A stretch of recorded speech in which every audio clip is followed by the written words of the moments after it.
जय हिंद। आप सभी को good morning. Good morning, good morning, good morning. क्या आपको मेरी आवाज जा रही है? क्या आप सभी को मेरी आवाज जा रही है?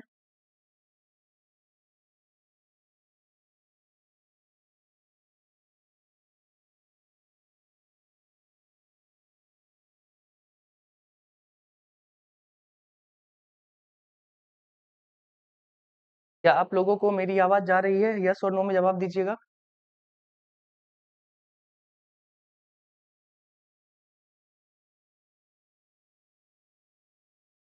चलिए,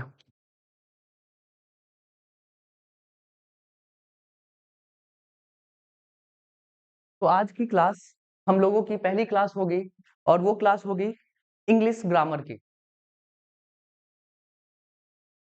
सब लोग ऑनलाइन आ चुके हैं, सब लोग लाइव हो चुके हैं, जैसा कि मैं देख पा रहा हूँ।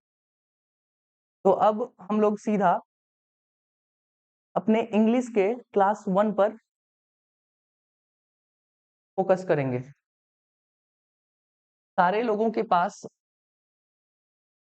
एक कॉपी और एक पेन रहना चाहिए। जो जो मैं बोलूंगा, जो जो मैं लिखाऊंगा, जो जो मैं लिखूंगा इसके ऊपर, वो सारी बातें मेरे साथ आप लोग भी नोट करते हुए जाइएगा। इससे आपका ये फायदा होगा कि ऑनलाइन क्लास में आपको कभी महसूस नहीं हो पाएगा कि मैं ऑनलाइन में हूं। आपको ऐसा लगेगा कि मैं ऑफलाइन में बैठा हुआ हूं। सारे लोग लाइव आ चुके हैं, जैसा कि मैं देख पा रहा हूं। जो भी लाइव नहीं आए हैं वो जल्द से जल्द लाइव आ जाए, क्योंकि अब हमारी क्लास स्टार्ट होने वाली है।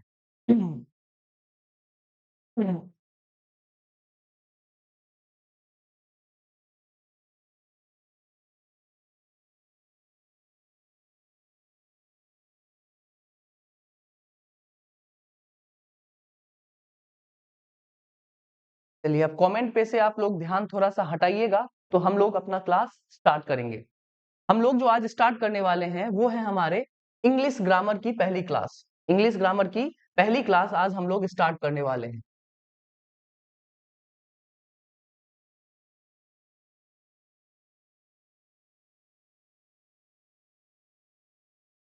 सबको विजिबल है?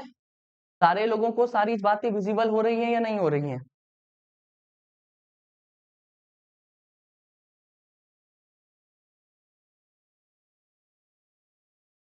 सारी चीजें विजिबल है या नहीं है?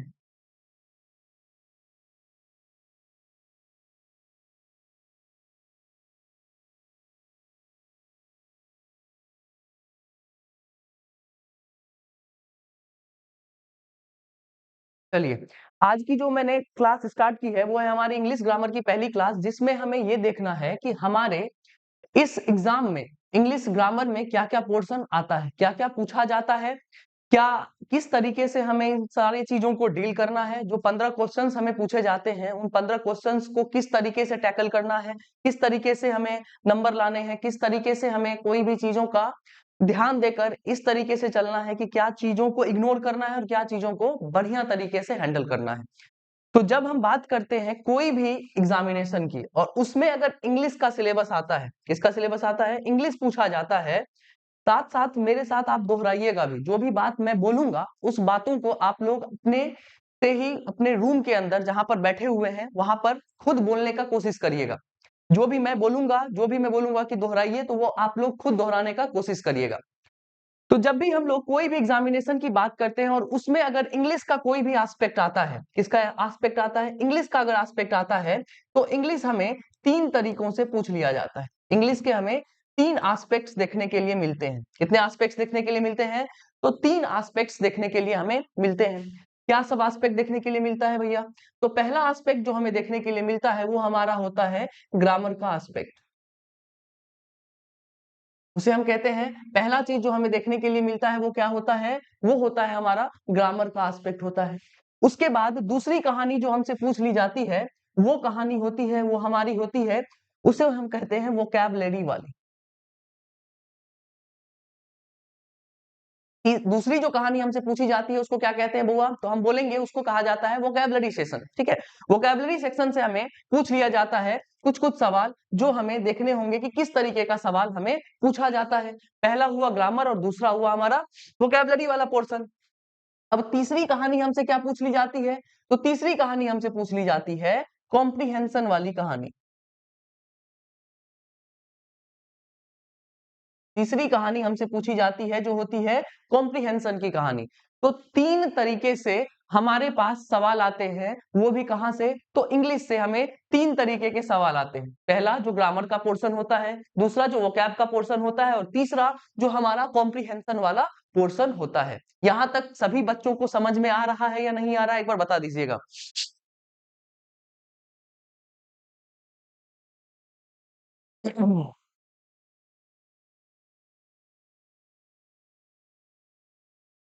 ये तीन एस्पेक्ट्स आपको जो पूछे जाते हैं वो आपको समझ में आ रहे हैं या नहीं आ रहे हैं? पहला जो हमें ग्रामर का पोर्शन पूछा जाता है, दूसरा हमें वोकैब का पोर्शन पूछा जाता है और तीसरा हमारे पास कॉम्प्रिहेंशन का पोर्शन पूछा जाता है। जब हम बात करते हैं कि ग्रामर में हमें किस टाइप से कहां से क्वेश्चंस आते हैं, ग्रामर में हमें किस टाइप से और कहां से क्वेश्चंस आते हैं, तो सबसे पहली बात जो इसका हमें लेकर चलना है, जो हम खूबसूरत कहानी होगी जो पूरे के पूरे इंग्लिश को अपने पास समेट कर रखती है, जो हमें पढ़ना है यहाँ पर ग्रामर में, वो पहली पार्ट है, उसको हम लोग कहते हैं parts of speech. Parts of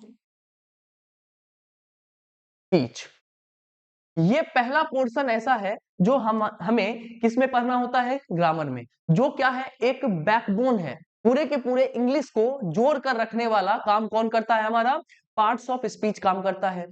अब ये एक तरीके से समझे तो पार्ट्स ऑफ स्पीच में ही हमें किसके बारे में पता चलता है? तो हम बोलेंगे हमें वर्ड के बारे में पता चलता है। ठीक है, कि वर्ड किस तरीके से अपना खेल रचता है, वो सारी कहानी हमें कहां से पता चलती है? पार्ट्स ऑफ स्पीच से। कहां से बुआ पता चलती है? तो बोलेंगे पार्ट्स ऑफ स्पीच से। तो अगर हम इसको रूट लेवल पर समझे, छोटे से लेवल पर समझे, पार्ट्स ऑफ स्पीच में पढ़ना क्या होता है? तो शब्दों के बारे में पढ़ना होता है। किसके बारे में पढ़ना होता है? शब्दों के बारे में हमें ढंग से जानकारी कहां पर मिल जाती है? पार्ट्स ऑफ स्पीच में मिल जाती है। तो बेसिकली अगर इसको हम बोले छोटे से लेवल पे, तो हम बोलेंगे कि पार्ट्स ऑफ स्पीच का मतलब भैया जी होता है कि हम वर्बोलॉजी पर काम कर रहे हैं। किस पर काम कर रहे हैं? वर्बोलॉजी पर काम कर रहे हैं। देखो कभी कभी मेरे मुंह से कुछ कुछ ऐसे भी शब्द निकलेंगे जो मैं यहाँ पर ना लिख पाऊं, और अगर तुम्हें रेलिवेंट लग रहा है तो आप खुद से कहीं कॉपी पर जहां पर आप नोट्स बना रहे हैं उसके साइड में लिख लिया कीजिएगा। ठीक है, तो उससे आपको ये आसानी होगी कि मैंने जो चीज पढ़ाया है, जो चीज बोला है, वो आपको रिकॉल हो पाएगा कि सर ने हाँ ये चीज क्लास में बताया था और इसका कनेक्शन यहां से हो रहा है। ठीक है, तो जो हमारा पार्ट्स ऑफ स्पीच है, इसमें हम लोग किसके बारे में जानकारी लेते हैं? तो वर्ड्स के बारे में जानकारी लेते हैं कि कौन सा वर्ड किस तरीके से फंक्शन करता है। ठीक है, तो बेसिकली हम लोग यहाँ पर वर्बोलॉजी मतलब शब्द विन्यास के बारे में पढ़ते हैं। किसके बारे में पढ़ते हैं? शब्द विन्यास के बारे में। अगर हम इसकी छोटी सी बात कहें तो पार्ट्स ऑफ स्पीच में हम लोगों को देखने के लिए मिलता है वर्बोलॉजी पर हम लोग काम करते हैं। किस पर काम करते हैं? वर्बोलॉजी पर हम लोग काम करते हैं। वर्बोलॉजी का अगर हिंदी में मतलब बताएं तो होता है शब्द विन्यास।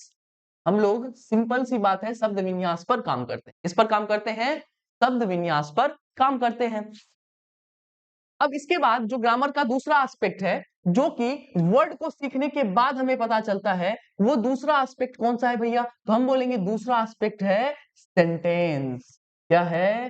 तो हम बोलेंगे सेंटेंस है। इस सेंटेंस को जब हम समझ जाएंगे तो हमें ये पता चलने लगेगा कि कहां पर कौन सा वर्ड फिट बैठेगा और सेंटेंस एक तरीके से किस प्रकार से हमें मदद करता है पूरे के पूरे इंग्लिश को समझने में। वो हमें कहां से पता चलेगा? सबसे पहले पार्ट्स ऑफ स्पीच। जब पार्ट्स ऑफ स्पीच को धीरे धीरे पढ़ते जाएंगे तो हमें किसकी जानकारी मिलती जाएगी? सेंटेंस की जानकारी हमें मिलती जाएगी। यहां तक की बात क्लियर है बुआ?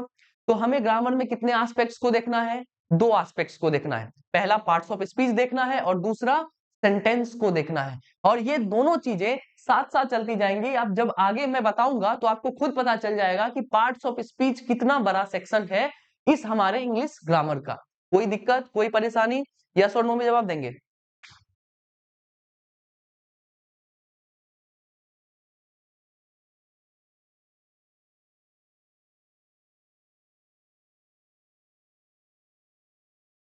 यस और नो में जवाब देंगे बुआ? यहां तक की बात क्लियर है?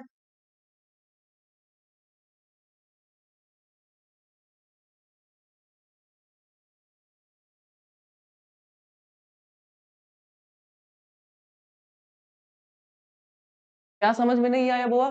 बताइएगा थोड़ा, क्या समझ में नहीं आ रहा है यहाँ पर?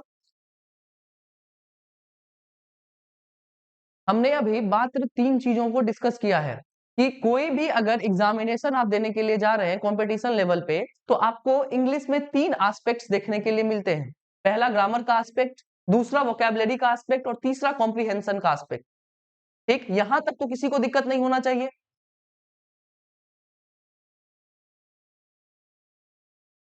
आगे मैंने ये बताया कि जब हम लोग ग्रामर को देखते हैं तो ग्रामर में हमें 2 चीजों को देखना होता है। पहला पार्ट्स ऑफ स्पीच देखना होता है और दूसरा सेंटेंस को देखना होता है। अभी मैं आपके सिलेबस पे नहीं आया हूं तो इसमें घबराने की बात नहीं है। आपको खुद पता चल जाएगा कि आपके सिलेबस में क्या-क्या पूछा जा रहा है और आगे क्या पूछा जाएगा। तो इस पर कभी भी ध्यान नहीं देना है कि आपका सिलेबस क्या है। ये जो आपका पोर्शन है वो आपको पूरी की पूरी सिलेबस बताकर चला जाएगा। तो मैंने बताया कि ग्रामर में आपको 2 पोर्शन को देखना है। कितने पोर्शंस को देखना है? 2 पोर्शंस को देखना है। पहला पार्ट्स ऑफ स्पीच क्या होता है? जिसमें हम लोग मेनली वर्ड्स के बारे में जानकारी लेते हैं कि कौन सा वर्ड किस तरीके का खेल दिखाता है। यहां तक तो किसी को दिक्कत नहीं होना चाहिए। उसके बाद हम लोगों ने बताया कि जो हमारा ग्रामर है इसमें हम दूसरा एस्पेक्ट देखते हैं जिसमें हम लोग सेंटेंस को बनाना सीखते हैं। जब वर्ड सीखेंगे तो उसी वर्ड से क्या फॉर्म होगा? सेंटेंस। तो वर्ड को सीखने के लिए सबसे ज्यादा इंपॉर्टेंट क्या है? Parts of speech. ठीक है, पार्ट्स ऑफ स्पीच को जैसे ही सीखेंगे तो हमारा क्या काम, क्या बनना स्टार्ट हो जाएगा? हमारा सेंटेंस बनना स्टार्ट हो जाएगा। ठीक, अब मुझे लग रहा है कि किसी को कोई दिक्कत परेशानी नहीं होनी चाहिए। कोई दिक्कत परेशानी नहीं है। ठीक है, अब हम लोग आते हैं कि इस वोकैबुलरी सेशन में हमें किस तरीके का क्वेश्चन देखने के लिए मिलता है। तो हमें पूछा जाता है वन वर्ड सब्स्टिट्यूशन। ये आप लोगों ने देखा होगा, वन वर्ड सब्स्टिट्यूशन आपसे पूछ लिया जाएगा। सिनोनिम्स आपसे पूछ लिया जाएगा। एंटोनिम्स आपसे पूछ लिया जाएगा।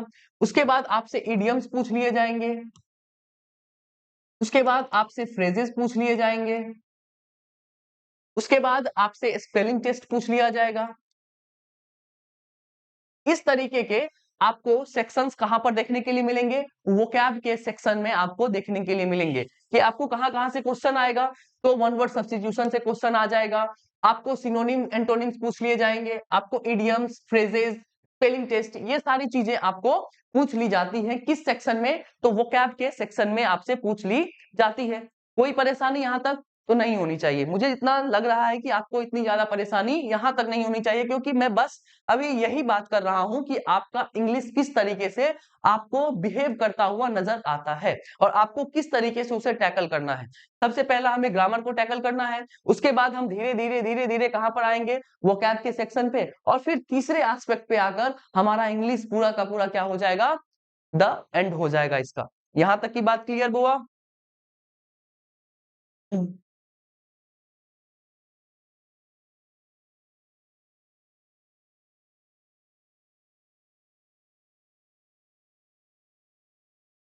आप सब लोग क्या ये सब चीज नोट कर रहे हैं या नहीं कर रहे हैं? आप लोग ये सारी बातें नोट कर रहे हैं या नहीं कर रहे हैं अपने कॉपी में? मेरे साथ साथ आप लोग नोट बनाते हुए जाइएगा।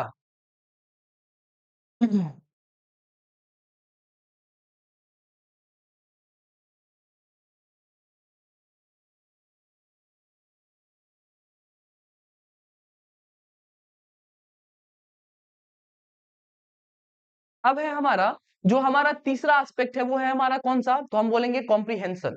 जो हमारा कॉम्प्रिहेंशन है, ये किस तरीके से हमें पूछा जाता है, कहां पर? अपने इंग्लिश के इस टॉपिक में किस तरीके से पूछा जाता है, वो है हमारा तीसरा एस्पेक्ट जो है हमारा कॉम्प्रिहेंशन। क्या है बुआ? तो हम बोलेंगे कॉम्प्रिहेंशन। कॉम्प्रिहेंशन में जो मुझे मजेदार कहानी हमसे पूछ ली जाती है, वो पहली कहानी होती है जिसको हम लोग बोलते हैं क्लोज टेस्ट। ठीक है, क्लोज टेस्ट के रूप में हमसे पूछ लिया जाता है कॉम्प्रिहेंशन। क्या पूछ लिया जाता है बुआ? कॉम्प्रिहेंशन पूछ लिया जाता है। दूसरी एस्पेक्ट जो हमसे पूछ ली जाती है, जिसे हम लोग कहते हैं पैराजंबल।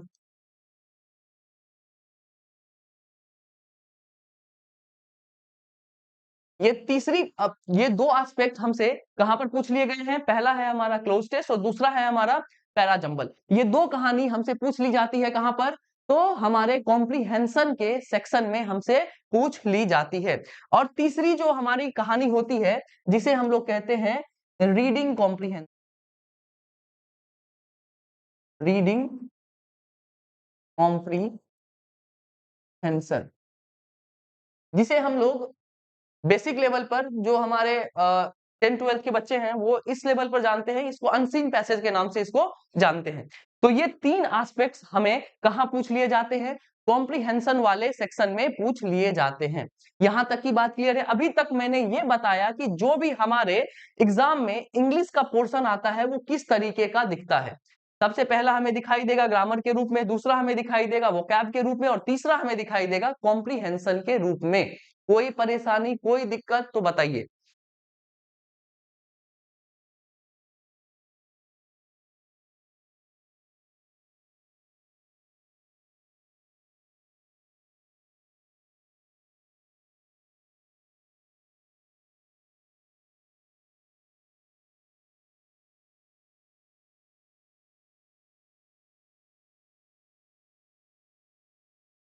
चलिए, अब हम लोगों को देखना है कि अगर हमें पूरी की पूरी इंग्लिश को जाननी है, पूरी की पूरी इंग्लिश की समझ अगर हमें होनी है, तो इस इंग्लिश ग्रामर को समझने के लिए हमें क्या-क्या देखना होगा, जो हमें आगे चलकर कोई भी चीज में दिक्कत ना आए। किस सेक्शन में? इंग्लिश के सेक्शन में हमें कोई भी दिक्कत ना आए। ठीक है? तो इसके लिए हमें क्या करना है? तो सबसे पहले देखेंगे जो हमारा इंग्लिश ग्रामर क्या है बुआ? हमारा जो इंग्लिश ग्रामर है वो हमें क्या सिखाएगा और इसको सीखने के लिए हमें किन चीजों को देखना है, किन छोटे-छोटे यूनिट्स को देखना है जो हमारे पास इंग्लिश ग्रामर का कमांड आ जाएगा। पूरा का पूरा हमें किस पर कमांड हो जाएगा? इंग्लिश ग्रामर पर कमांड हो जाएगा। तो इसके लिए हमें 3 चीजों का स्पेशली ध्यान देना पड़ेगा। कितने चीजों पर ध्यान देना पड़ेगा? 3 चीजों पर ध्यान देना पड़ेगा, जिसमें पहला चीज है जिसको हम लोग कहते हैं वर्ड। क्या कहते हैं बुआ? हम बोलेंगे जिसको कहते हैं वर्ड। पहला चीज हमें जानना है कि वर्ड क्या होता है। दूसरा चीज हमें जानना है कि फ्रेजेस क्या होते हैं और तीसरी बात हमें जाननी है कि सेंटेंस क्या होता है। अगर इन तीनों का झलक हमें पता चल गया कि वर्ड क्या होता है, फ्रेज क्या होता है और सेंटेंस क्या होता है, तो हमें आगे चलकर जो भी हम लोग ग्रामर में पढ़ेंगे उसमें कोई भी दिक्कत की बात नहीं आएगी। तो हम लोग आज जो देखेंगे कि वर्ड क्या होता है बुआ, फ्रेज क्या होता है, सेंटेंस क्या होता है, इन तीनों की हम लोग छोटी छोटी झलक देखने वाले हैं। किस किस चीज की? तो अगर हमें इंग्लिश ग्रामर को ढंग से कमांड में लाना है तो सबसे पहले हमें किसके बारे में सीखना पड़ेगा? वर्ड के बारे में कुछ हल्की सी जानकारी लेनी पड़ेगी। दूसरी बात हमें किसकी लेनी पड़ेगी जानकारी? तो फ्रेजेस की जानकारी लेनी पड़ेगी। और तीसरी कहानी हमें किसकी जाननी पड़ेगी? तो सेंटेंस के बारे में हमें जानना पड़ेगा कि ये तीनों चीजें होती क्या है और इसका कनेक्शन इंग्लिश ग्रामर से कैसे है। यहां तक कोई दिक्कत, कोई परेशानी नहीं है।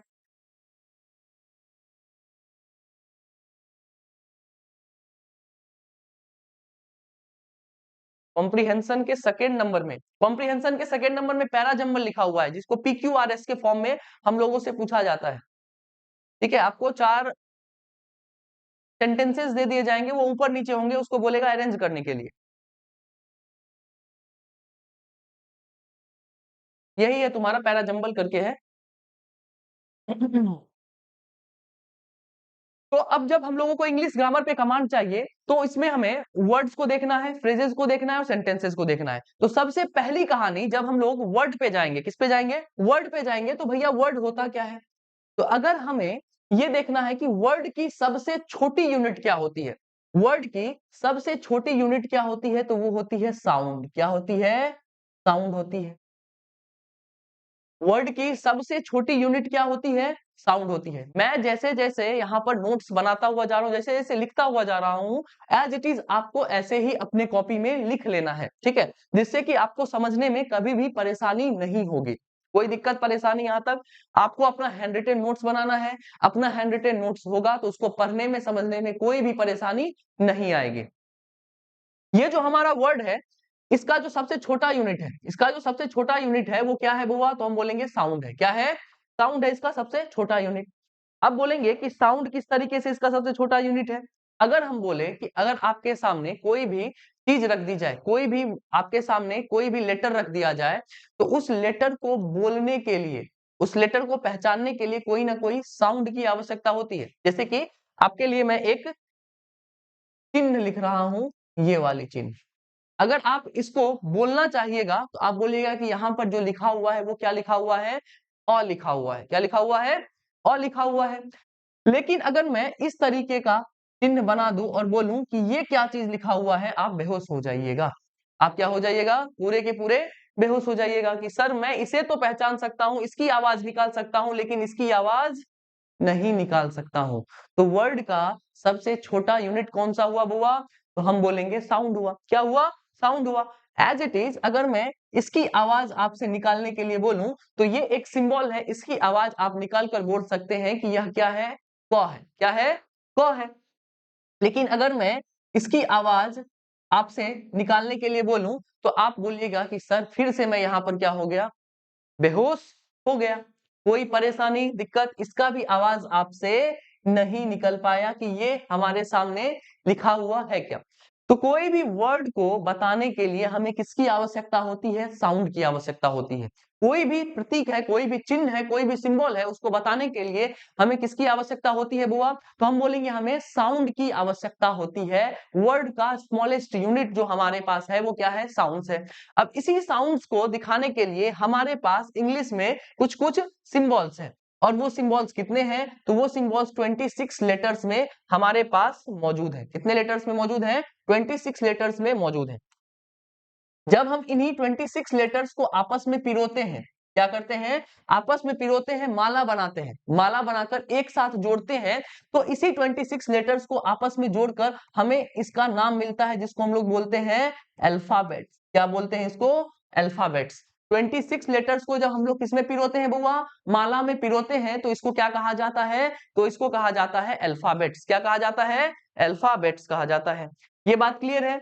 जो भी हम लोगों को यहाँ पर नजर आ रहा है 26 लेटर्स, इसको हम किस में पिरोए हैं, इसको हम लोग माला में पिरोए हैं, और इसी माला का नाम क्या है, अल्फाबेट्स। क्या नाम है, अल्फाबेट्स नाम है। ठीक है। अब जो है हमारा 26 लेटर्स जिसको हम लोग अल्फाबेट्स कहते हैं, अब ये अल्फाबेट्स में कुछ कुछ जो सिंबल्स होते हैं उसको दिखाने के लिए हमारे पास क्या है, साउंड है। और वो हमारे पास जो साउंड है ना बुआ, वो कितने टाइप के साउंड है, 44 टाइप्स के साउंड है। ये सब बस जनरल बेसिक नॉलेज के लिए हम बता रहे हैं, ये आपके एग्जाम में कुछ पूछता नहीं है, आपके पास ये नॉलेज होनी चाहिए। अगर कोई आपसे पूछे कि अगर मेरे पास कोई भी सिंबल है उसको बताने के लिए, मेरे पास जो 26 लेटर्स है उसको बताने के लिए कितने टाइप्स के साउंड हैं, तो हम बोलेंगे 44 टाइप्स के साउंड है। ठीक है। बेसिक पे हम लोग चल रहे हैं, बेसिक से ही हम लोग पढ़ेंगे। कोई भी हाई वोल्टेज पे एक ही बार नहीं चढ़ना है। ठीक है। तो हमें क्या लग सकता है, करंट लग सकता है, इसीलिए करंट नहीं लगाना है। धीरे धीरे धीरे धीरे अपनी सीमाओं को ऊपर लेकर जाना है। ठीक है। तो जो हमारा साउंड है वो 44 टाइप का साउंड है जो हमारे 26 लेटर्स को दिखाने में मदद करता है। अब जो हमारे पास अल्फाबेट्स हैं, इसमें हमारे पास दो तरीके की चीजें आती हैं। एक आता है जिसको हम लोग बोलते हैं वॉवेल्स, और दूसरा आता है जिसको हम लोग बोलते हैं कॉन्सोनेंट्स। ठीक है। वॉवेल्स कितने होते हैं, तो सब बोलिएगा वॉवेल्स कितने होते हैं, तो वॉवेल्स 5 होते हैं। कौन सब होते हैं, ई, आई, ओ एंड यू। ये सारे आपके क्या है, वॉवेल्स। वॉवेल्स साउंड है जो हमें किसको बताने में मदद करता है बुआ, इस 26 लेटर्स से बने हुए वर्ड्स को बताने में मदद करता है। और इसके बाद जो कॉन्सोनेंट्स है जो बचे हुए हैं वो हमारे सामने क्या है, कॉन्सोनेंट है। जो बचे हुए हैं वो हमारे सामने क्या है, कॉन्सोनेंट्स है। कोई परेशानी, कोई दिक्कत, इधर वाला दिखाई दे रहा है। तो जो हमारा वर्ड है इसका सबसे छोटा यूनिट कौन है, साउंड है। साउंड कितने टाइप के हुए, 44 टाइप्स के हुए। अब इन्हीं साउंड्स को दिखाने के लिए जो हमारे पास 26 लेटर्स है, ये 26 लेटर्स किसके द्वारा दिखाए जाते हैं, इसी साउंड्स के द्वारा हमें बताए जाते हैं। अगर उसका सिंबल सही है तो हमारे मुंह से उसकी साउंड निकलेगी, अगर सिंबल सही नहीं है तो उसे हम कोई भी साउंड के द्वारा रिप्रेजेंट नहीं कर पाएंगे। ठीक है। तो जो हमारा ये 26 लेटर्स है इसको जब हम आपस में पिरोते हैं तो हमें क्या मिलता है, हमें अल्फाबेट बना हुआ मिलता है। ठीक है। और इस अल्फाबेट को दिखाने के लिए दो टाइप के साउंड निकलते हैं, वोवेल साउंड, एक कॉन्सोनेंट साउंड। वोवेल साउंड्स को दिखाने के लिए हमारे पास 5 तरीके के ए, ई, आई, ओ, यू है, और उसके बाद जो बचे हुए हैं वो हमारे पास कॉन्सोनेंट्स है। ठीक है।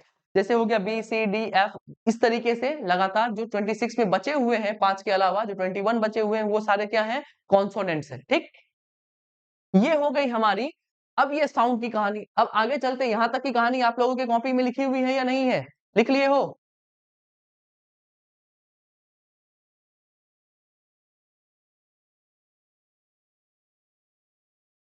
चलिए, तो जब हम लोग इस साउंड की बात करते हैं, तो ये साउंड क्या है, तो वर्ड का सबसे छोटा यूनिट है। क्या है ये, वर्ड का सबसे स्मॉलेस्ट यूनिट है। अब हम इसी से आगे की एक कहानी लेकर चलते हैं, इसी साउंड से आगे की एक कहानी लेकर चलते हैं। तो हम बोलते हैं अ मीनिंगफुल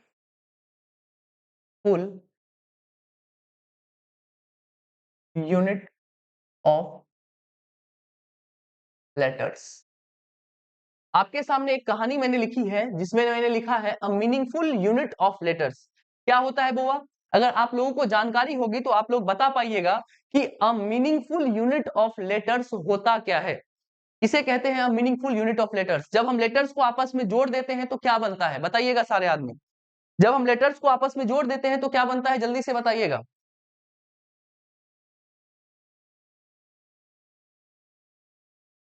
जब हम लेटर्स को आपस में जोड़ देते हैं और उसका कुछ मीनिंग निकलता है तो क्या होता है, उसका क्या नाम है?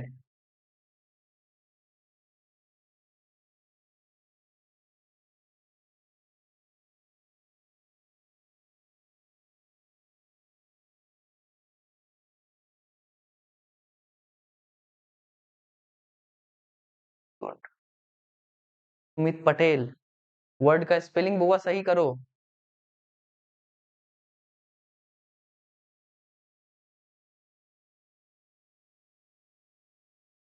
बहुत सुंदर।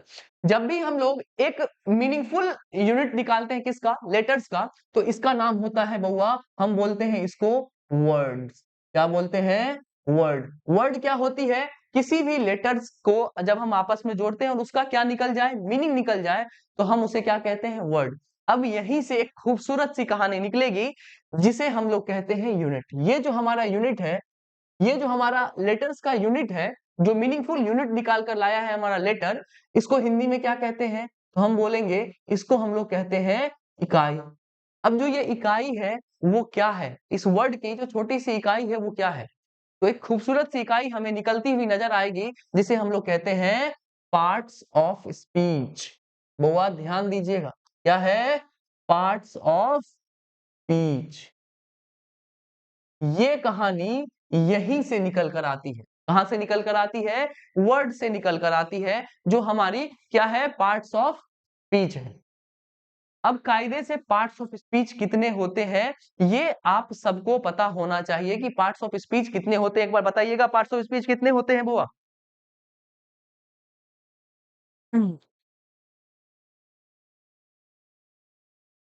पार्ट्स ऑफ स्पीच कितने होते हैं?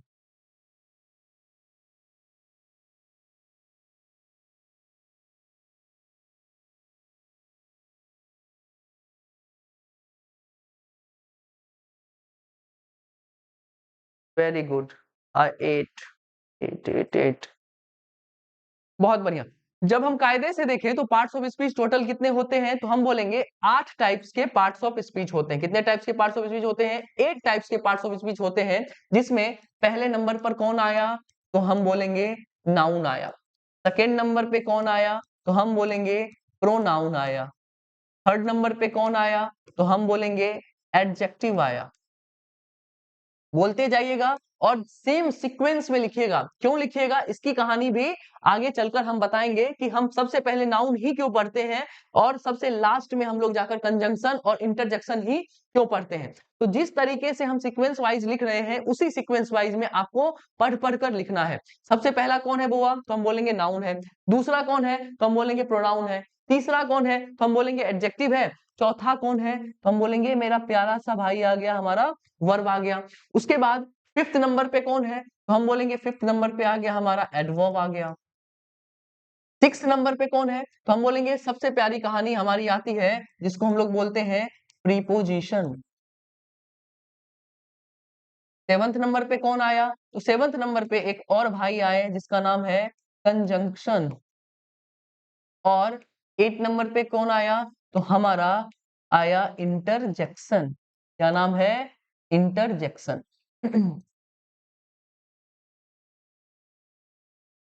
ये 8 टाइप्स के हमारे सामने क्या आते हैं? पार्ट्स ऑफ स्पीच आते हैं। क्या आते हैं बुआ? पार्ट्स ऑफ स्पीच 8 टाइप्स के होते हैं। सबसे पहला कौन है? नाउन है। दूसरा कौन है? प्रोनाउन है। तीसरा कौन है? एडजेक्टिव है। चौथा कौन है? वर्ब है। पांचवा कौन है? एडवर्ब है। Sixth preposition. Seventh conjunction and eighth interjection है। इन सारी कहानियों को आपने हूबहू इसी टाइप से इसी सीक्वेंस में आपको लिखना है।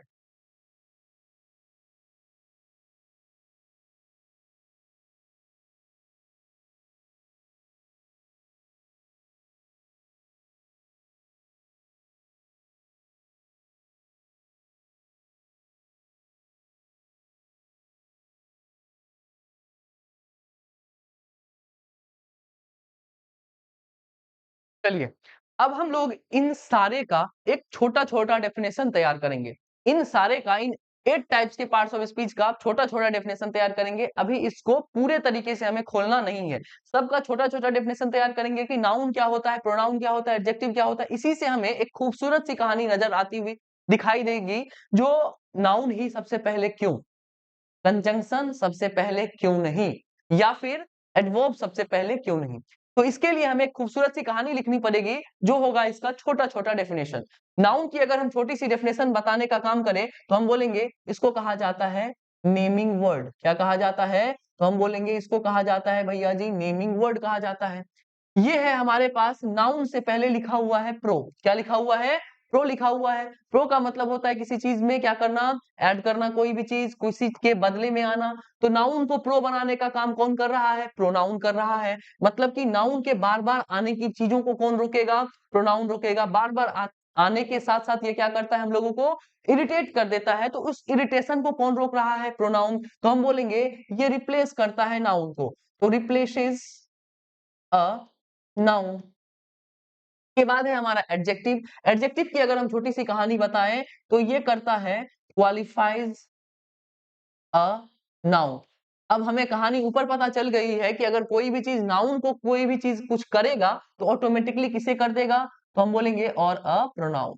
तो ये दोनों चीज को क्या करेगा? क्वालिफाई करेगा।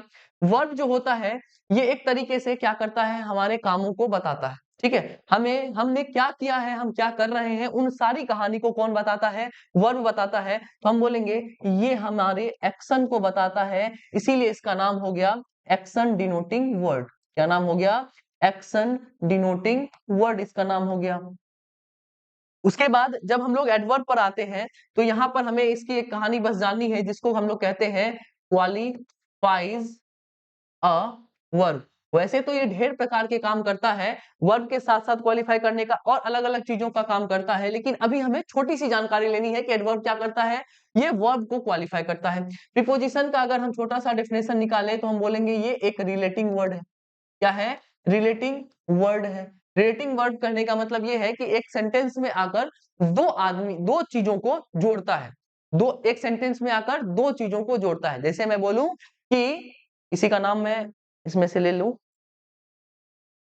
जैसे अंशिका है। अंशिका रेस्टोरेंट में बैठी है। तो अंशिका का संबंध कहां पर दिखाया जा रहा है? रेस्टोरेंट से। ठीक है, और रेस्टोरेंट को दिखाने के लिए उसके बीच में क्या आया है? में। तो में क्या है? हमारा प्रीपोजिशन है। कोई भी दो चीजों को जोड़ने का काम कौन करता है? एक सेंटेंस में प्रीपोजिशन करता है। उसके बाद जब हम कंजंक्शन की बात करें, तो कंजंक्शन हमारा कनेक्टिंग वर्ड है। क्या है? कनेक्टिंग वर्ड है। अगर इसकी छोटी सी डेफिनेशन निकालें, तो ये क्या है? हमारा कनेक्टिंग वर्ड है। अब देखिए, ये जो हमारा लास्ट वाला इंटरजेक्शन है ना, ये इंटरजेक्शन हमारे ग्रामर वाले पोर्शन में कभी नहीं देखने के लिए मिलेगा। ये हमें एक जगह देखने के लिए मिलेगा, जिसे हम लोग कहते हैं नरेशन। क्या कहते हैं बुआ? नरेशन। जब हम लोग नरेशन पढ़ेंगे, जब हम लोग डायरेक्ट स्पीच इनडायरेक्ट स्पीच पढ़ेंगे, तब हमें क्या नजर आएगा? इंटरजेक्शन का रोल दिखता हुआ नजर आएगा। और हमें इसकी अगर छोटी सी कहानी बतानी है, तो हम बोलेंगे ये हमारे फीलिंग को दिखाता है, इसीलिए बोलेंगे sudden feeling expressing word. Sudden feeling expressing word इसका नाम हुआ। ये 8 टाइप्स के हमारे पास क्या है, पार्ट्स ऑफ स्पीच है, जिसकी कहानी इस तरीके से चलती है। नाउन का मतलब नेमिंग वर्ड, प्रोनाउन का मतलब ये नाउन को रिप्लेस करेगा, एडजेक्टिव का मतलब ये नाउन और प्रोनाउन को क्वालिफाई करेगा, वर्ब का मतलब किसी भी एक्शन को दिखाएगा, एडवर्ब का मतलब जो वर्ब को क्वालिफाई करे, प्रीपोजिशन एक रिलेटिंग वर्ड है, कंजंक्शन एक कनेक्टिंग वर्ड है, और इंटरजेक्शन हमें नरेशन में देखने के लिए मिलता है, लेकिन हम इसको जानते हैं कि ये हमारे फीलिंग को दिखाने में मदद करता है। कोई दिक्कत, कोई परेशानी यहां तक?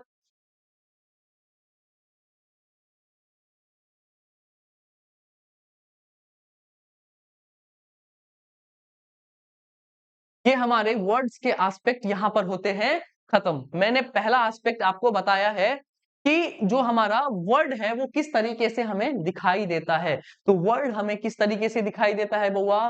पार्ट्स ऑफ स्पीच की तरह से दिखाई देता है। और इसी खूबसूरत कहानी के साथ साथ आपको रियलाइज होना शुरू हो गया होगा कि आपका सिलेबस किस तरीके का है, इंग्लिश ग्रामर का सिलेबस किस तरीके का पूछा जाता है। आपको धीरे धीरे महसूस होना अब स्टार्ट हो गया होगा।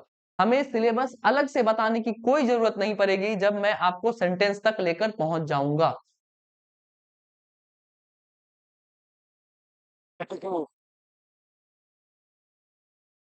Any problem?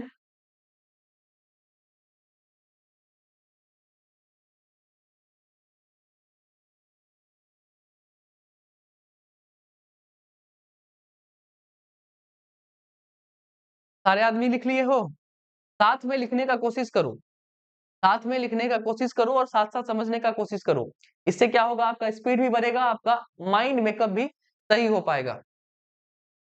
किसी को कोई परेशानी नहीं होनी चाहिए। आप लोग एक बार बता दीजिए, किसी को कोई परेशानी?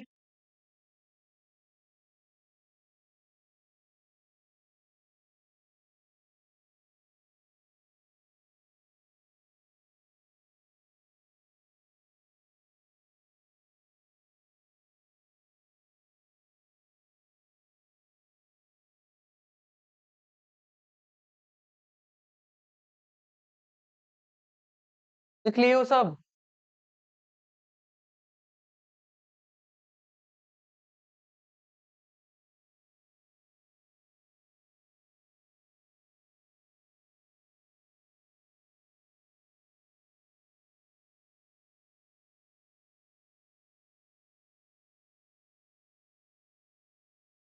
इंट्रोडक्शन या इंटरजेक्शन हुआ? इंट्रोडक्शन या इंटरजेक्शन? इंटरजेक्शन का मतलब होता है कि जब हम कोई भी चीज के फीलिंग को दिखाते हैं, सडन फीलिंग एक्सप्रेसिंग वर्ड, कोई भी ह्यूमन बींग्स के फीलिंग को अगर हम दिखाते हैं तो वो कहां पर आता है? इंटरजेक्शन में आता है। अगर हमें चोट लगती है तो हम कोई आवाज निकालते हैं, वो सारी आवाजें कहां पर आती हैं? इंटरजेक्शन में आती हैं। वैसे ही हमारे ग्रामर के पोर्शन से हटकर नरेशन में हमें नजर आता हुआ दिखाई देगा।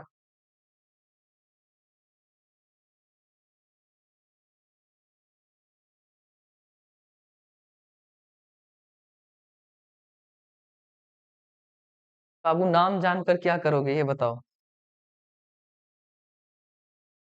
आप लोग जो नाम दोगे वही मेरा नाम होगा।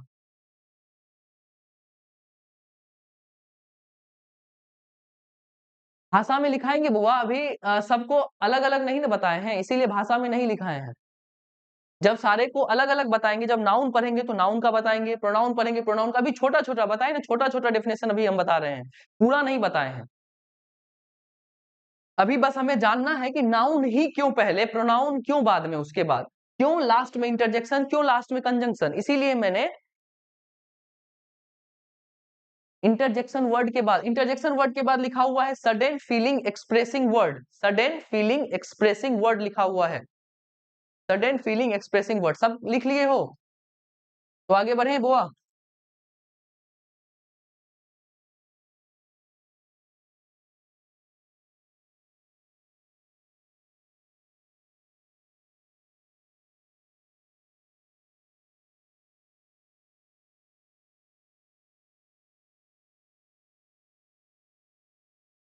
चलिए आगे चले। तो अब हमें ये वर्ड की कहानी पता चल गई है। ये देखिए, तीन एस्पेक्ट्स हमने देखे थे। पहला था वर्ड, अब दूसरा हम लोगों को जानना है फ्रेज, और तीसरा हमें जानना है सेंटेंस। तो सेकेंड लेवल पर हम लोग जाएंगे जिसका नाम क्या है, फ्रेजेस। फ्रेजेस हमें कितने टाइप्स के दिखाई देते हैं? देखो बेसिकली फ्रेजेस हमें 12 टाइप के होते हैं। कितने टाइप के होते हैं? 12 टाइप्स के फ्रेजेस होते हैं, लेकिन घबराने की बात नहीं है, हम 12 टाइप्स नहीं पढ़ने वाले हैं, हम सिर्फ 3 टाइप्स पढ़ने वाले हैं। कितने टाइप्स पढ़ने वाले हैं? 3 टाइप्स पढ़ने वाले हैं। तो फ्रेजेस, जो हमारे फ्रेज है, वो कितने टाइप्स हमें देखने के लिए मिलेंगे? 3 टाइप्स के देखने के लिए मिलेंगे। कौन कौन टाइप्स देखने के लिए मिलेगा? तो सबसे पहला टाइप हमें देखने के लिए मिलेगा जिसको हम लोग बोलेंगे नाउन फ्रेज। क्या बोलेंगे? Noun phrase. सेकेंड टाइप हमें देखने के लिए मिलेगा जिसको हम लोग बोलेंगे एडजेक्टिव फ्रेज। क्या बोलेंगे? Adjective phrase. और तीसरा टाइप हमें देखने के लिए मिलेगा जिसको हम लोग बोलेंगे एडवर्ब फ्रेज। अब आपको कायदे से ये तीनों कहानी समझ में आनी स्टार्ट हो रही होगी कि जैसे ही हमने यहाँ पर लिखा हुआ नाउन फ्रेज, यहाँ पर लिखा मैंने एडजेक्टिव फ्रेज और मैंने इधर लिखा एडवर्ब फ्रेज, तो इन तीनों का कनेक्शन कहाँ से होगा? तो इन तीनों का कनेक्शन भी कहाँ से होगा बुआ? पार्ट्स ऑफ स्पीच से ही होगा। कहाँ से होगा? पार्ट्स ऑफ स्पीच से ही होगा। जैसे ही हम लोग नाउन पढ़ेंगे ना, वैसे ही हमें क्लियर नजर आता हुआ दिखाई देगा वो कौन होगा? Noun phrase. एडजेक्टिव पढ़ेंगे एडजेक्टिव फ्रेज, एडवर्ब पढ़ेंगे एडवर्ब फ्रेज। तो सबका जो लिंक है वो आपको कहां से जुड़ता हुआ नजर आ रहा है? तो हमारा जो सबसे बढ़िया सा पोर्शन जो हमारा नजर आ रहा है सबसे जुड़ता हुआ, वो हमारा कौन सा है? ये पार्ट्स ऑफ स्पीच में हमें सारी कहानी जुड़ती हुई नजर आ रही है। तो कितने टाइप्स के फ्रेज हमें देखने के लिए मिलेंगे बुआ? 3 टाइप के। पहला नाउन फ्रेज, दूसरा एडजेक्टिव फ्रेज और तीसरा हमें देखने के लिए मिलेगा एडवर्ब फ्रेज। क्या देखने के लिए मिलेगा? Adverb phrase.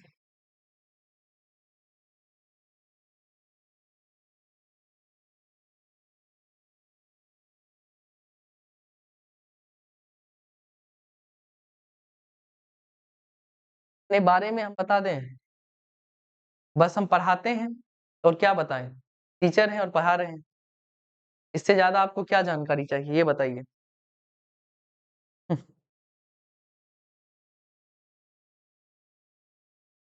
चलिए, दो कहानियों के बारे में हमें पता चला कि पहला हुआ हमारा क्या चीज? वर्ड। और दूसरा हुआ हमारा फ्रेज। अब तीसरा आता है हमारा खूबसूरत सी कहानी जिसे हम लोग कहते हैं सेंटेंस। क्या कहते हैं बउआ? सेंटेंस कहते हैं। क्या कहते हैं? सेंटेंस कहते हैं। कोई परेशानी, कोई दिक्कत?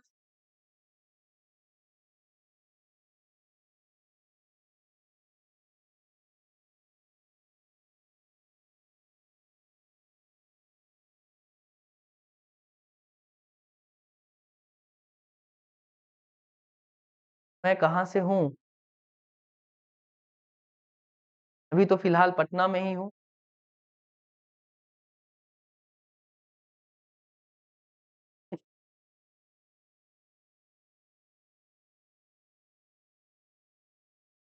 देखिए, जब मैं आप लोगों को पढ़ाता हूँ तो एज ए स्टूडेंट पढ़ाता हूँ, एज ए टीचर पढ़ाता नहीं हूँ। ठीक है, अगर मैं एज ए टीचर पढ़ाना स्टार्ट करूँ तो शायद मैं आप लोगों को इतने बढ़िया ढंग से बता भी ना पाऊँ। तो इसीलिए मैं एज ए स्टूडेंट पढ़ाने का कोशिश करता हूँ, क्योंकि मैंने भी आपके एज में इन सब चीजों को झेला हुआ है कि किस तरीके से टीचर आते थे पढ़ाकर, इस तरीके से निकल जाते थे कि हमें हवा भी नहीं लगता था कि क्या हो रहा है क्या नहीं हो रहा है। मैं आप लोगों के साथ ऐसा नहीं चाहता हूं कि आप लोगों के साथ भी ऐसा हो कि मैं भी कुछ बताकर जाऊं और आपको कुछ समझ में ना आए। ठीक है, इसीलिए मैं एज ए स्टूडेंट ही आपको बताता हूं कि एक स्टूडेंट को किस तरीके का दिक्कत कहां पर हो सकता है। इसीलिए मैं एक एक चीजों को 2 से 3 बार रिपीट करता हूं कि बच्चे को समझ में आ जाए। बढ़िया से समझ में आने का ही यहाँ पर रोल होता है कि 80 to 90% यहीं पर याद हो जाना चाहिए कि मैंने जो पढ़ाया, ज्यादा तो पढ़ाऊंगा नहीं, जितना भी पढ़ाऊंगा वो सारी बातें यहाँ पर आधे से ज्यादा आपके दिमाग में घुस जानी चाहिए। बस एक बार आप रिवाइज करो और आपको पूरा का पूरा कहानी क्या हो जाना चाहिए? याद हो जाना चाहिए। ठीक है, जैसे रात में नानी माँ कहानी कहते हुए सुलाती थी, दादी माँ कहते हुए सुलाती थी ना, तो आपको सुबह वो कहानी थोड़ी बहुत याद होती थी कि ये आपने सुनाया था, इसके बाद सुनाओ, जहां से आप भूल जाते थे। तो वो भूलने वाली चीज जब आप भूलोगे, वो एक बार रिवाइज करोगे, आपको पूरा का पूरा क्या हो जाएगा? ए टू जेड याद हो जाएगा। इसीलिए मैं चाहता हूं कि यहाँ पर 80 to 90% बच्चों को याद हो जाए। ठीक है, इसीलिए मैं किस तरीके से पढ़ाता हूँ बुआ? नॉट एज अ टीचर, नहीं। ठीक है, मैं एक स्टूडेंट की तरह आपको पढ़ाता हूँ।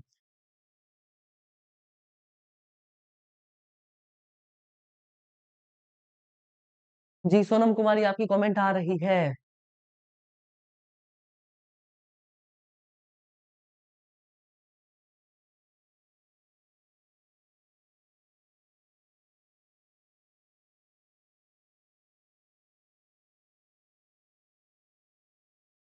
चलिए, अब तीसरी कहानी जो हमारे पास आती है वो क्या है, हमारी सेंटेंस की कहानी है। अब इस सेंटेंस को हमें देखना है कि ये सेंटेंस हमें किस तरीके से हेल्प करता है इस इंग्लिश ग्रामर को समझने में। किसको समझने में? सेंटेंस हमें इंग्लिश ग्रामर को समझने में किस तरीके से मदद करता है। सबसे पहले अगर हम सेंटेंस के बारे में जाने तो ये हमें क्या देता हुआ नजर आना चाहिए बउआ? तो ये हमें कंप्लीट मीनिंग देता हुआ नजर आना चाहिए। क्या देते हुए नजर आना चाहिए? कंप्लीट मीनिंग, मतलब कि जो हम बोले वो आगे वाले को समझ में आ जाना चाहिए। जो हम बोले वो किसे समझ में आ जाना चाहिए? आगे वाले को समझ में आ जाना चाहिए। वही हमारा क्या कहलाएगा? सेंटेंस कहलाएगा। तो सबसे पहली बात जो हमें सेंटेंस में नजर आनी चाहिए वो क्या नजर आनी चाहिए कि ये हमें क्या देता हुआ नजर आना चाहिए बुआ? तो हम बोलेंगे कंप्लीट मीनिंग देता हुआ नजर आना चाहिए। कोई परेशानी नहीं है। अब दूसरी कहानी जो हमें सेंटेंस में नजर आनी चाहिए वो होनी चाहिए अरेंजमेंट ऑफ वर्ड्स। इसकी अरेंजमेंट होनी चाहिए, अरेंजमेंट ऑफ वर्ड्स होनी चाहिए। वर्ड का खूबसूरत सा अरेंजमेंट होना चाहिए कि कौन सा वर्ड कहां पर आएगा। वो अरेंजमेंट हमें पता चलना चाहिए, जिसे हम ग्रामर की भाषा में कहते हैं कि इसका स्ट्रक्चर हमें पता रहना चाहिए, स्ट्रक्चर इसका सही होना चाहिए। अब हम पूछें कि एक सेंटेंस का स्ट्रक्चर क्या होता है? एक सेंटेंस का स्ट्रक्चर क्या होता है? तो आप लोग प्लीज कमेंट में बताइएगा कि एक सेंटेंस का स्ट्रक्चर क्या होता है। जल्दी से बताइए, एक सेंटेंस का स्ट्रक्चर क्या होता है, जल्दी से बताइए।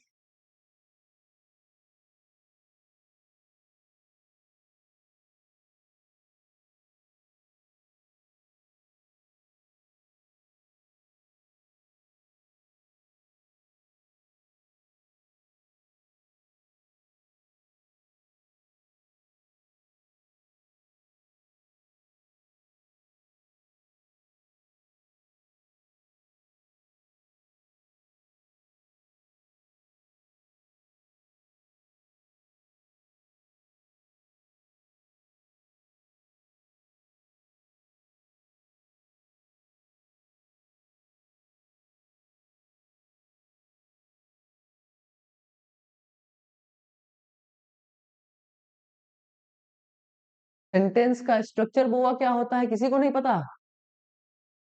सेंटेंस का स्ट्रक्चर क्या होता है, किसी को नहीं पता है? एक सेंटेंस किस तरीके से काम करता है वो किसी को पता नहीं है? बहुत बढ़िया शिल्पी कुमारी। जो हमारा देखो सेंटेंस का जो स्ट्रक्चर होता है वो बेसिकली सब्जेक्ट पे प्लस वर्ब और प्लस ऑब्जेक्ट पर क्या होता है, डिपेंड होता है। अब हमारा सब्जेक्ट कैसा होना चाहिए, उसके बाद हम वर्ब कैसा प्रयोग करेंगे, उसके बाद ऑब्जेक्ट किस तरीके का आना चाहिए, इन सारे चीजों का अरेंजमेंट जो होगा वो हमें पता होना चाहिए एक सेंटेंस को बनाने के लिए। तीसरी जो सबसे खतरनाक चीज है, हमें इन दोनों चीजों का पता होता है। हमें कंप्लीट मीनिंग देने के लिए आता है, हमें अरेंजमेंट करने के लिए भी आता है, लेकिन हमें तीसरी कहानी सबसे ज्यादा उलझन में डालती है। वो क्या होता है? वो होता है करेक्ट यूसेज ऑफ वर्ड। क्या होता है? करेक्ट यूसेज ऑफ वर्ड होता है। करेक्ट यूसेज ऑफ वर्ड होता है। ये सबसे अलग बीमारी है, क्या चीज को जानने की? इस सेंटेंस को जानने की। हमें इन दोनों का तो पता होता है, लेकिन हमें यही नहीं पता होता है कि किस जगह किस वर्ड का यूज करना सही है और किस जगह किस वर्ड का यूज करना सही नहीं है। तो हमें जो बेसिकली जानकारी चाहिए होती है सेंटेंस में, वो इसकी जानकारी चाहिए होती है, करेक्ट यूसेज ऑफ वर्ड। मतलब कि कहां पर नाउन का यूज करना है, कहां पर एडजेक्टिव का यूज करना है। घूम फिर कर कहां पर आ रहे हैं बुआ? फिर से घूम फिर कर हम लोग कहां पर पहुंच रहे हैं? पार्ट्स ऑफ स्पीच के उन 8 एस्पेक्ट्स पर, जो हमें क्या सिखाएगा, एक सेंटेंस में वर्ड को किस तरीके से यूज किया जाता है। कोई परेशानी? समझ में आई? सारी बातें कहां से लिंक है? सारी बातें लिंक है हमारी पार्ट्स ऑफ स्पीच से ही लिंक है। कहां से लिंक है बुआ? पार्ट्स ऑफ स्पीच से ही लिंक है। तो तीसरी कहानी जो है हमारी सेंटेंस की वो क्या है, करेक्ट यूसेज ऑफ वर्ड, और इस तरीके से हमारा क्या कंप्लीट होता है सेंटेंस। अगर आपको मजा नहीं आ रहा है तो एक मजे की बात मैं यहाँ पर आपको दिखाना चाह रहा हूं कि ये जो हमारा ये सेंटेंस है वो आपको किस तरीके से क्या करेगा, थोड़ा सा चिंता में डालेगा। पहले यहां तक लिखिए, उसके बाद मैं आपको एक दो सवाल लिखता हूं, तो आप बताइएगा उसका आंसर क्या हो पाएगा। हाँ। अब धीरे धीरे गाड़ी गियर में डालनी स्टार्ट होगी।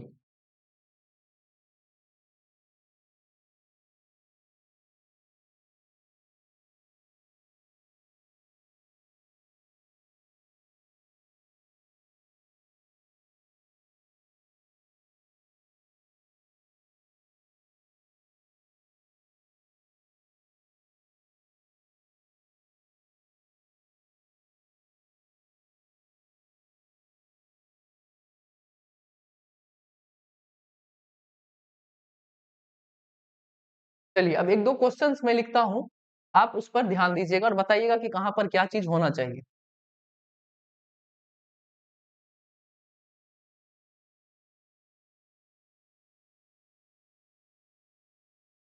Anita bought a book for फॉरो या फॉरोली डिवीजन।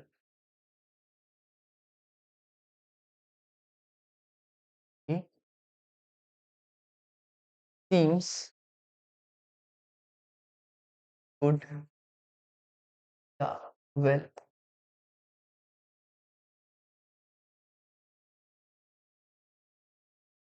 अब यहाँ पर आपको दो कहानी नजर आती हुई दिखाई देगी। यहाँ पर दो कहानी आपको नजर आ रही होगी। पहली कहानी है कि Anita bought a book for thorough या थॉरोली रिवीजन, आपको इन दोनों में से चूज करना है, थॉरो होगा या थॉरोली होगा। दूसरा चीज है ही सीम्स गुड या वेल इन्फॉर्म, गुड या वेल, गुड में चूज करना है या वेल में चूज करना है, इन दोनों में से क्या होगा आप लोग बताइएगा, तो क्या होगा यहाँ पर। यही चीज है, यही चीज हमें सेंटेंस में देखने के लिए नजर आएगा कि हमारा जो ये एस्पेक्ट है, ये जो एस्पेक्ट है कि करेक्ट यूसेज ऑफ वर्ड क्या होता है, वही कहानी हमने यहाँ पर थोड़ी सी आपको झलक दिखानी चाहिए। यहाँ पर आपको वर्ड का यूज करना आता है या नहीं आता है, नहीं आता है तो वो गलत कैसे है, वो सही कैसे होगा, वो यहाँ पर क्यों नहीं होगा, कैसे होगा, इन्हीं बातों की जानकारी हमें कहाँ पर मिलेगी, पार्ट्स ऑफ स्पीच में मिलेगी। पहले में क्या होगा, दूसरे में क्या होगा, थोड़ा सा दिमाग लगाइए, नहीं आता है तो वो भी बताइए।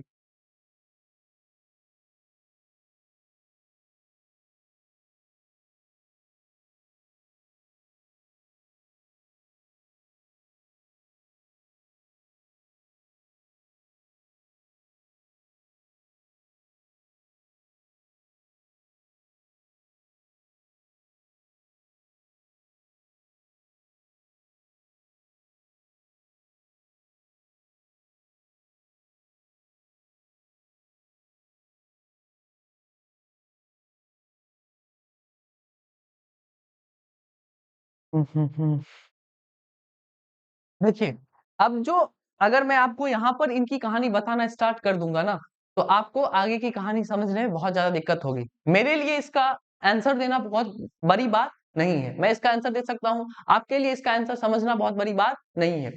लेकिन समझना क्या है, देखिए यहाँ पर ये वाला चीज सही होगा, यहाँ पर थॉरो होगा, और यहाँ पर क्या होगा, वेल होगा। क्या होगा यहाँ पर, वेल होगा। यहाँ पर ये दोनों कहानी हमारी सही होगी, एक थॉरो वहां पर सही होगा, यहाँ पर वेल सही होगा।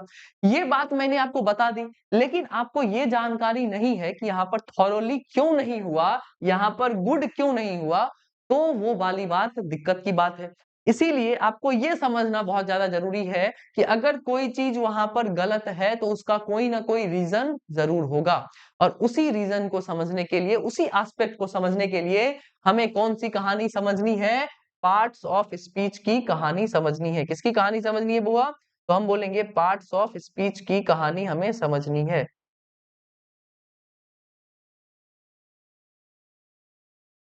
पार्ट्स ऑफ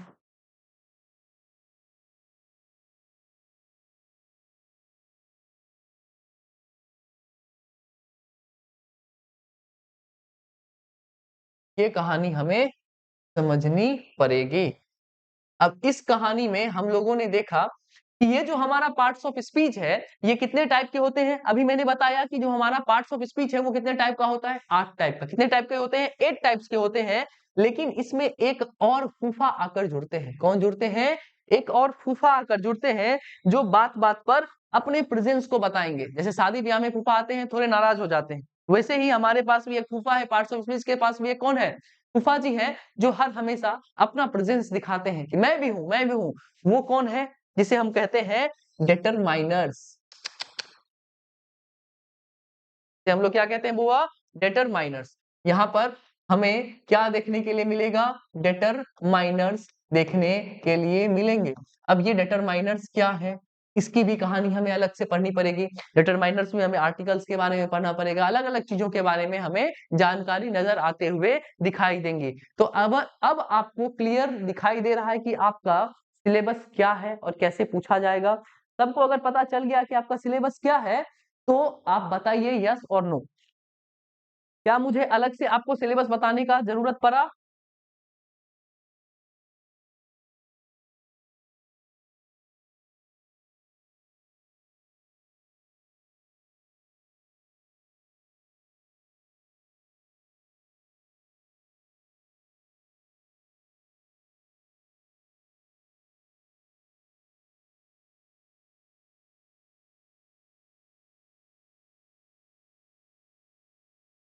चलिए, अब हमें इन पार्ट्स ऑफ स्पीच में जो हमें देखना है, वो हमें सबसे पहला एस्पेक्ट क्या चीज देखना है? नाउन। क्यों देखना है? तो इसकी कहानी हमने पहले ही बताई है कि नाउन क्यों देखना है। देखिए, अगर नाउन नहीं है तो किसी का नाम हमें पता नहीं चलेगा। अगर नाउन नहीं है तो बउआ प्रोनाउन किससे रिप्लेस कर पाएगा? नाउन नहीं तो कौन बेहोश हो जाएगा बउआ? प्रोनाउन बेहोश। अगर प्रोनाउन नाउन नहीं है तो एडजेक्टिव क्वालिफाई किसे कर पाएगा? एडजेक्टिव किसके बारे में बता पाएगा? तो अगर नाउन नहीं तो कौन बेहोश? एडजेक्टिव भी हमारा बउआ उड़ जाएगा। अब नाउन नहीं है तो एक्शन किसके लिए होगा? एक्शन किसी के लिए हो ही नहीं पाएगा। अगर एक्शन नहीं हो पाएगा तो हमारे पास जो हमारा ये छोटा सा वर्ब है, ये भी क्या हो जाएगा? यहाँ से उलट जाएगा। अब वर्ब जैसे ही उल्टा, वैसे ही कौन उलट जाएगा? हमारा एडवर्ब उलट जाएगा।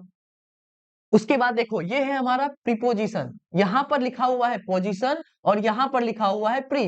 प्री का मतलब होता है बिफोर। बिफोर मतलब किसी भी चीज के पहले आना। और ये जो हमारा प्रीपोजिशन है, मैंने पहले ही बताया है, एक सेंटेंस में दो चीजों को आपस में जोड़ने का काम करता है। जब वो दो चीजें कौन थी? एक थी अंशिका और एक था रेस्टोरेंट। और ये दोनों बातें क्या है? नाउन ही है। दो नाउन को आपस में जोड़ने का काम कौन करता है? प्रीपोजिशन करता है। एक सेंटेंस में दो नाउन को, अलग अलग नाउन को जोड़ने का काम कौन करता है? प्रीपोजिशन करता है। हम पहले ही नाउन को यहां से हटा चुके हैं, तो क्या प्रीपोजिशन अपना कोई भी वजूद रख पाएगा? तो हम बोलेंगे नहीं रह पाएगा। ये कंजंक्शन जो है, ये क्या करता है? कनेक्ट करने का काम करता है। दो सेंटेंसेस को कनेक्ट करने का काम करता है। और रूट लेवल पर जब हम देखते हैं तो कंजंक्शन को जोड़ने, दो सेंटेंस को जोड़ने के लिए सेंटेंस का सब्जेक्ट होना जरूरी है। सब्जेक्ट या तो हमारा नाउन होगा या तो हमारा प्रोनाउन होगा। नाउन ही पहले नहीं है तो प्रोनाउन क्या बात करने के लिए वहां पर आएगा? कोई चीज का अस्तित्व ही खत्म हो जाएगा और सारी बातों का अस्तित्व खत्म हो जाएगा, तो हमारा कंजंक्शन भी यहां से क्या हो जाएगा? बेहोश। और इंटरजेक्शन कोई भी ह्यूमन बींग्स के फीलिंग को दिखाता है। अब ह्यूमन बींग्स ही नहीं है तो फीलिंग किसकी होगी? किसी की नहीं होगी। इसीलिए जो हमारा सबसे पहला और सबसे जो महत्वपूर्ण एस्पेक्ट है, सबसे ज्यादा इंपॉर्टेंट एस्पेक्ट कौन सा है? तो हम बोलेंगे हमारा नाउन सबसे ज्यादा इंपॉर्टेंट एस्पेक्ट है। कौन सा? नाउन हमारा सबसे ज्यादा इंपॉर्टेंट एस्पेक्ट है। तो हम लोगों की कहानी स्टार्ट होगी पार्ट्स ऑफ स्पीच में किससे? तो हम बोलेंगे नाउन से। किससे होगी? तो हम बोलेंगे नाउन से स्टार्ट होगी। कहां से स्टार्ट होगी? नाउन से स्टार्ट होगी। अब सारे आदमी को बचपन में एक डेफिनेशन बताया गया होगा, जो सबसे पॉपुलर डेफिनेशन है नाउन का। अगर सबको पता है तो आप एक बार कमेंट में बताइएगा कि आपको किस तरीके का डेफिनेशन बताया गया है। बताइए सब आदमी, नाउन की छोटी सी डेफिनेशन आप लोगों को बताई गई होगी, वो प्यारी सी डेफिनेशन क्या थी बताइए। 5 मिनट और क्लास चलेगा, उसके बाद आप लोगों का क्लास खत्म होगा। पहले आप लोग बताइए कि नाउन जो है हमारा, वो किस तरीके का डेफिनेशन आप लोगों को बताया गया था।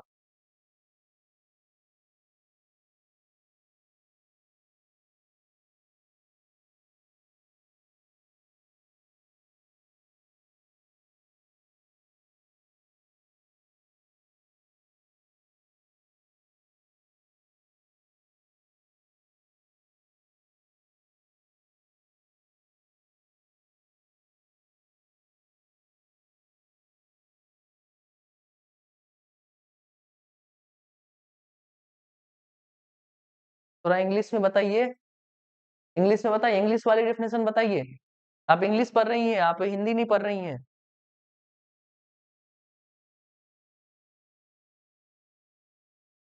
नेमिंग वर्ड तो बुआ मैंने बताया है, आप लोगों को बचपन में क्या बताया गया होगा? क्या बताया गया था? नाउन क्या है?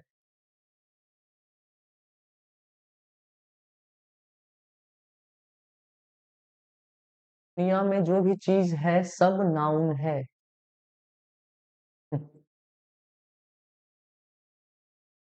That is the name of a thing, an idea, place or a person. Very good.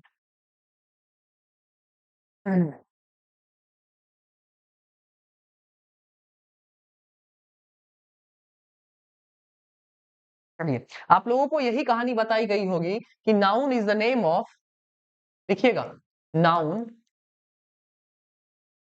Is the name of a person, place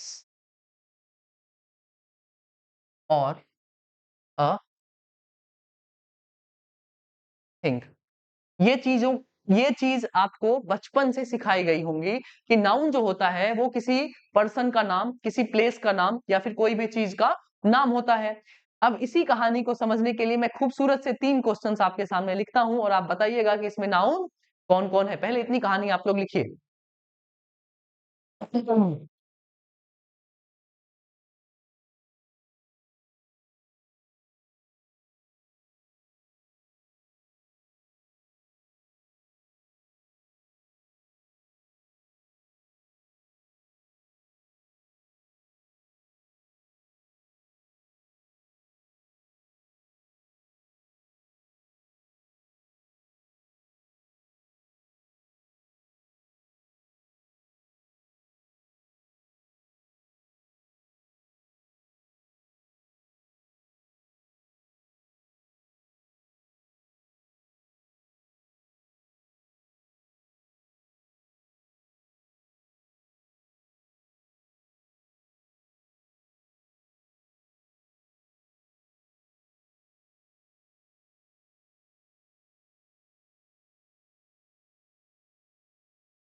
ये 3 कहानियों के बारे में आप बताइए कि इन 3 कहानियों में आपके पास नाउन कौन है और नाउन,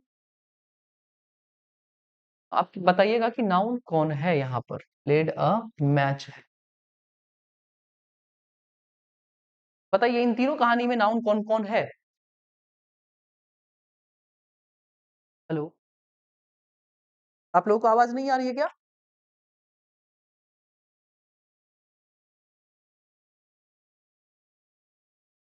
आप लोगों को आवाज नहीं आ रही है?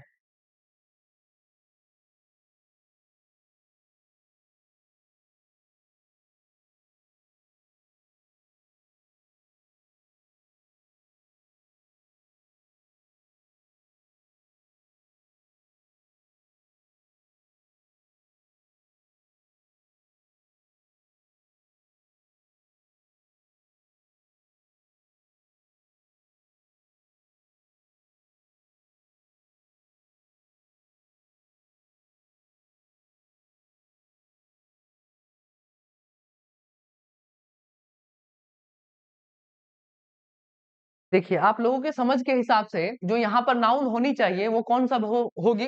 तो ये हुआ हमारा एक नाउन, ये हुआ हमारा दूसरा नाउन, ये हुआ हमारा तीसरा नाउन, ये हुआ हमारा चौथा नाउन, ये हुआ हमारा पाँचवा नाउन और ये हुआ बुआ हमारा छठा नाउन। अब बहुत सारे बच्चों को ये बात समझ में नहीं आई होगी जो हमारा मैच है वो किस तरीके से नाउन है।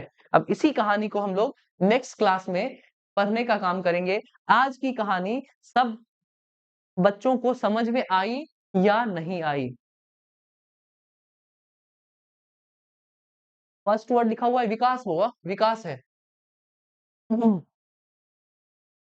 आज की कहानी आप लोगों को समझ में आई या नहीं आई, बस इतना बताइए आप लोग। अगली कहानी हम लोग नेक्स्ट क्लास में बताएंगे कि यहाँ पर जो ये हमारा मैच है वो किस तरीके से नाउन हुआ और नाउन को हम पहचानेंगे कैसे। एक सेंटेंस में अगर हमारे सामने नाउन आया तो वो नाउन कैसे होगा, कैसे नहीं होगा, इसकी कहानी हम लोग नेक्स्ट क्लास में लेकर चलेंगे। आज जो पहली क्लास मैंने पढ़ाई है, क्या आप लोगों को सबको समझ में आई या नहीं आई?